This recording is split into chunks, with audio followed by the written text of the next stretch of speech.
जय श्री कृष्ण। भगवद गीता का पहला अध्याय श्लोक नंबर 28, 29, 30।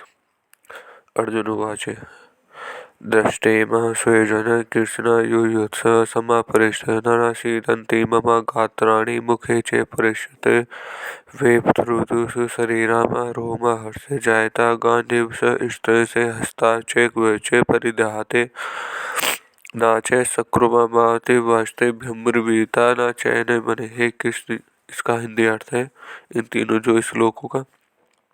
हे कृष्ण, युद्ध की इच्छा वाले उस कुटुंब समुदाय को आमने सामने उपस्थित देखकर मेरे अंग शिथिल हो रहे हैं और मुख सूख रहा है तथा मेरे शरीर में कंपकपी एवं रोंगटे खड़े हो रहे हैं। हाथ से गांडीव धनुष गिर रहा है और त्वचा भी जल रही है। मेरा मन भ्रमित सा हो रहा है और खड़े रहने में भी असमर्थ हो रहा हूँ।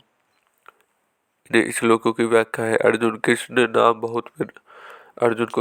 बहुत प्रिय था। यह संबोधन गीता में 9 बार आया है। भगवान ने श्री कृष्ण के लिए दूसरा कोई संबोधन इतनी बार नहीं पाया है। ऐसे ही भगवान को अर्जुन का पार्थ नाम बहुत प्यारा था, इसलिए भगवान और अर्जुन आपसी बोलचाल में ये नाम लिया करते थे और यह लोगों में प्रसिद्ध थी। इसी दृष्टि से संजय ने गीता के अंत में कृष्ण और पार्थ का नाम का उल्लेख किया है। धृतराष्ट्र ने पहले कहा था और यह अर्जुन भी युद्ध सुभिष्टुम कहा है, परंतु दोनों की दृष्टि में बड़ा अंतर है। धृतराष्ट्र दृष्टि में दुर्योधन आदि मेरे पुत्र हैं और युधिष्ठिर आदि पांडु के पुत्र हैं। ऐसा भेद अब धृतराष्ट्र वहाँ मामका और पांडव का है, परंतु अर्जुन की दृष्टि में यह भेद नहीं है। अतः अर्जुन ने यह स्वजन्म कहा है जिसमें दोनों पक्ष के लोग आ जाते हैं। तात्पर्य है कि धृतराष्ट्र को तो युद्ध में अपने पुत्रों के बनने की आकांक्षाएं भय है, शोक है, परंतु अर्जुन को दोनों ओर के कुटुंबियों बनने की आकांक्षा से शोक हो रहा है कि किसी भी तरफ का कोई भी मरे पर वह है जो हमारा ही कुटुंब भी। अब तक दृष्ट पद 3 बार आया है। दृष्टता, पांडवना की व्यवस्था, दृष्टाना और यहाँ दृष्टम स्वजन। इन तीनों का तात्पर्य है कि दुर्योधन देखना तो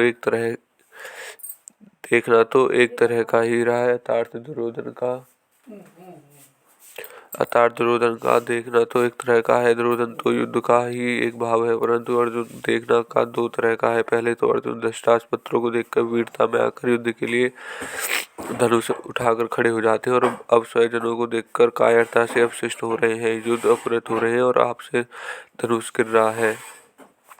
अर्जुन के मन में युद्ध के भावी परिणामों को लेकर चिंता हो रही है, दुख हो रहा है। उस चिंता दुख का असर अर्जुन के सारे शरीर पर पड़ रहा है। उसी असर को अर्जुन स्पष्ट शब्दों में कह रहे हैं कि मेरे शरीर का हाथ, पैर, मुख आदि एक एक अंग शिथिल हो रहा है।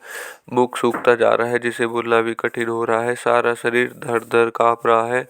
शरीर के सभी रोंगटे खड़े हो रहे हैं, अर्थात सारा शरीर रोमहित हो रहा है। जब गांडीव धनुष की प्रत्याशी का टंकार से शत्रु भयभीत हो रहे हैं, वही गांडीव धनुष आज मेरे हाथ से गिर रहा है। त्वचा में, सारे शरीर में जलन हो रही है। मेरा मन भ्रमित हो रहा है, अर्थात मेरे को क्या करना चाहिए यह भी नहीं सूझ रहा। यहाँ युद्ध भूमि में रथ पर खड़े रहने में भी असमर्थ हो रहा हूँ। ऐसा लगता है कि मैं मूर्छित होकर गिर पड़ूंगा। ऐसा अनर्थकारक युद्ध में खड़ा रहना भी एक पाप मालूम दे रहा है। यह श्लोक तीनों ही समाप्त होते हैं। धन्यवाद।